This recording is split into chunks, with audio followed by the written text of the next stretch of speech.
Assalamualaikum warahmatullahi wabarakatuh. Om Swastiastu, Namo Buddhaya, salam kebajikan.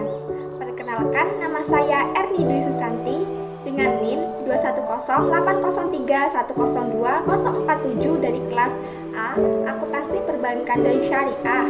Pada kesempatan kali ini, saya dan kalian akan belajar mengenai dasar penyusunan dan penyajian laporan keuangan.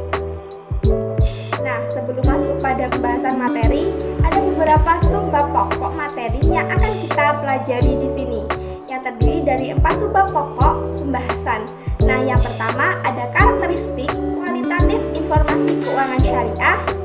Yang kedua ada unsur-unsur laporan keuangan.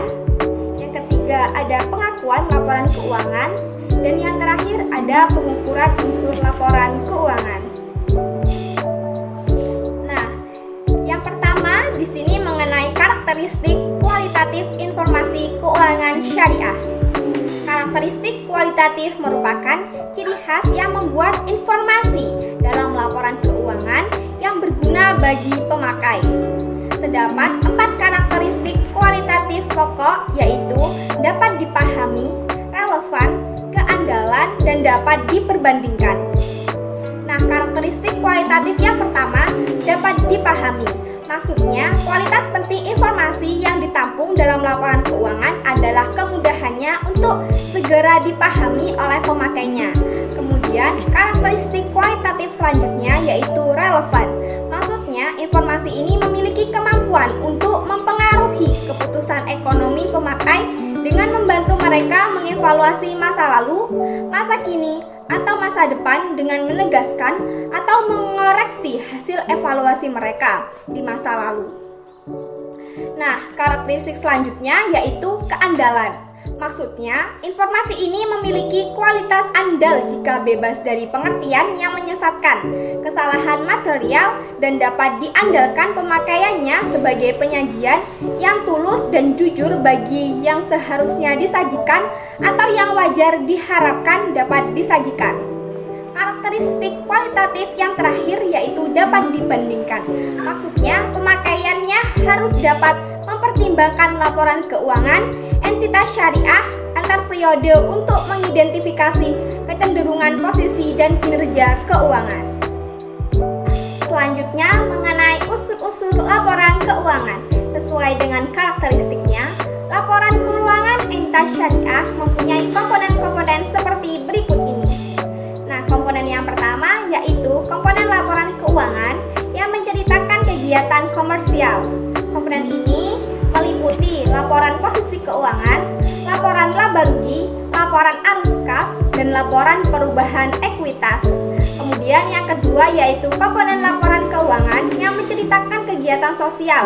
Komponen ini meliputi laporan sumber dan penggunaan dana zakat serta laporan sumber dan penggunaan dana kebajikan.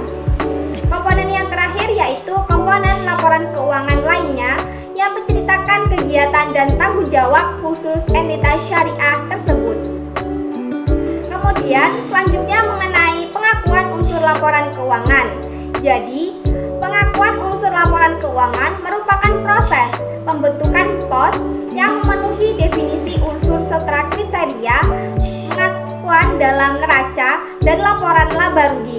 Pengakuan ini dilakukan dengan menyatakan pos tersebut baik dalam kata-kata ataupun dalam jumlah uang dan mencantumkannya pada neraca atau laporan laba rugi. Kemudian selanjutnya mengenai kriteria suatu pos yang ada dalam pengakuan unsur laporan keuangan. Nah, yang pertama berupa pengakuan aset. Aset diakui dalam neraca jika besar kemungkinan bahwa manfaat ekonominya di masa depan diperoleh dan aset tersebut mempunyai nilai atau biaya yang dapat diukur dengan handal. Nah, yang kedua berupa pengakuan kewajiban. Kewajiban ini diakui dalam neraca jika besar kemungkinan bahwa pengeluaran sumber daya akan dilakukan untuk menyelesaikan kewajiban sekarang dan jumlah yang harus diselesaikan dapat diukur secara andal. Nah, yang ketiga berupa pengakuan dana syirkah temporer.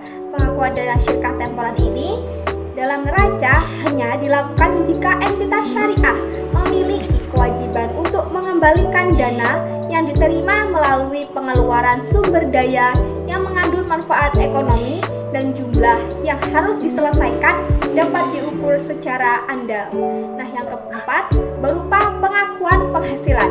Pengakuan penghasilan ini diakui dalam laporan laba rugi jika kenaikan manfaat ekonomi di masa depan yang berkaitan dengan peningkatan aset atau penurunan kewajiban telah terjadi dan dapat diukur secara andal.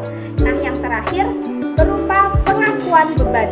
Pada pengakuan beban ini, dalam laporan laba rugi, jika penurunan manfaat ekonomi masa depan yang berkaitan dengan penurunan aset atau peningkatan kewajiban telah terjadi dan dapat diukur dengan andal. Nah, materi yang terakhir adalah mengenai pengukuran unsur laporan keuangan. Pengakuan merupakan proses penetapan jumlah uang untuk mengakui dan memasukkan setiap unsur laporan keuangan dalam neraca laba rugi. Proses ini menyangkut pemilihan dasar pengukuran tertentu berdasarkan pada 3 alternatif.